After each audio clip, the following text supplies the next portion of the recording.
Okay, so I guess we'll just have to deal with it because I don't want to delay this album review anymore.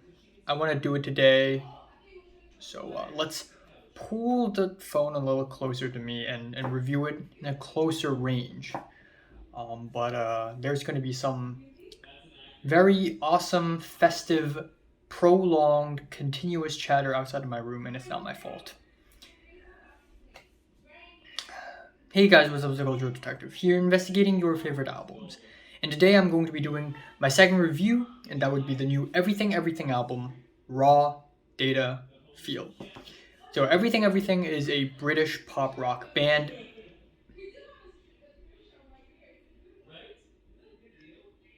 And this is their latest album, Raw Data Feel.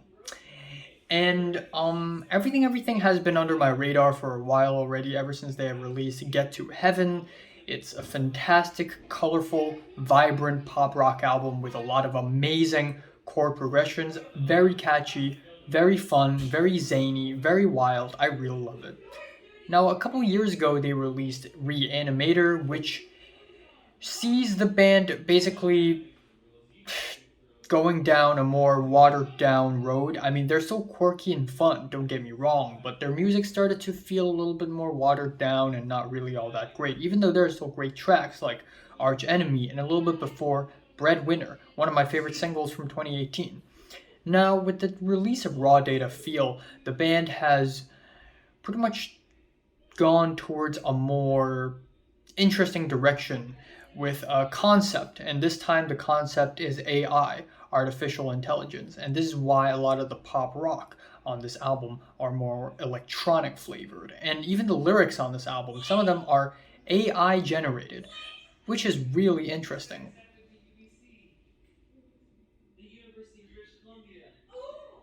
I was gonna do my review an hour ago thinking that, okay, maybe an hour later they're gonna stop, but it's getting even worse right now, so we'll just have to deal with it. So, fuck America! Fuck America! Like, it's even worse here. Like, I thought if I do reviews in the USA, it's gonna be better because I would live alone now. It's actually even worse. Just every single place I live in, other than the Airbnb, of course. Anyways, we have the album opener Teletype with its glitchy tones, simple drums, and it's pretty nice, but the issue I have with this track is that the vocals, the way it is manipulated, it's just very stiff, and it just ends up sounding kind of awkward.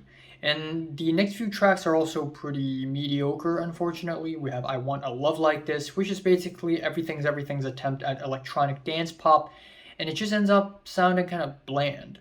The track Bad Friday has these rapid lyrics, and then we have these harmonious choruses, and they just do not match. And the whole track sounds like the band is trying to build up to something, but it ended up building up to nothing. Next up, we have Pizza Boy, which is a pop rock song with a thick bass. We have lyrics about consumerism and isolation, which is really nice. But the chorus is clearly AI generated lyrically,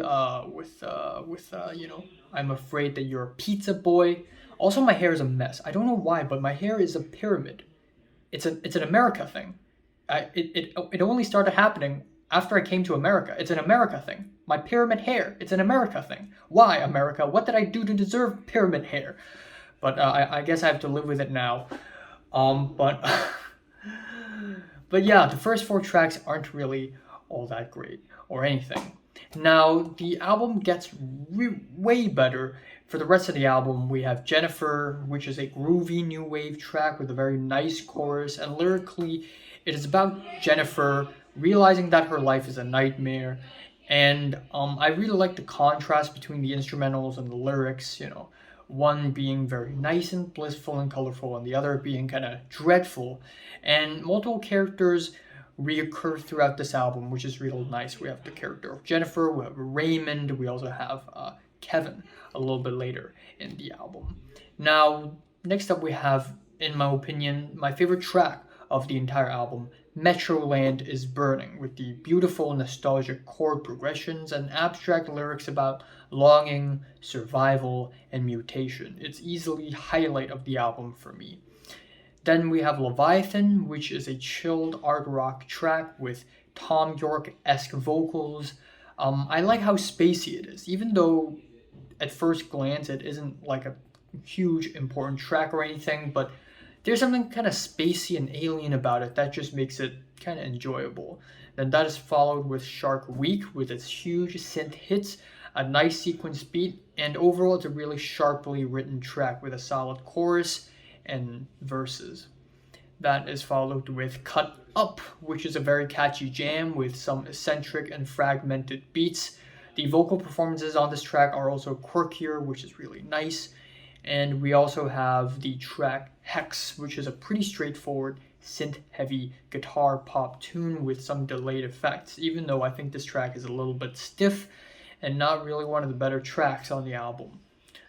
Then we have the track My Computer, which is a solid track with great lyrics and melodies, a righteous sounding chorus, bum bum ba bum. The track deals with both hope and hopelessness, and it also sounds like both hope and hopelessness, which is really nice. Kevin's Car features Kevin, which is a character that showed up multiple times in this album and on multiple key tracks as well. And Kevin is a cabbage, and it is in the back seat of a car. And I really like this. It's both random and weird, but I also really like the eccentricity. And this track instrumentally is a bit of a smooth dance hall track mixed with some gentle indie rock. It's a pretty nice mixture. Then we have Born Under a Meteor, which is a light lullaby with dreamy guitars and saturated drums, and bits of noise decorating the track through and through.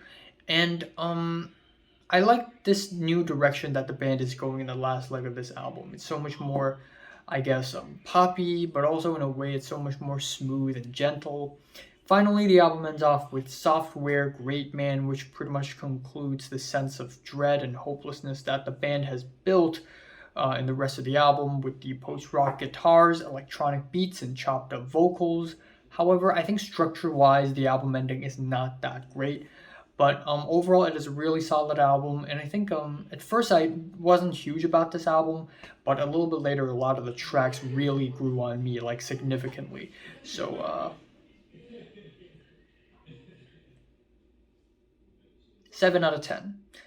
So, have you listened to the new Everything Everything album from 1 to 10? Rate it, like it, and subscribe if you want more. And thanks for watching.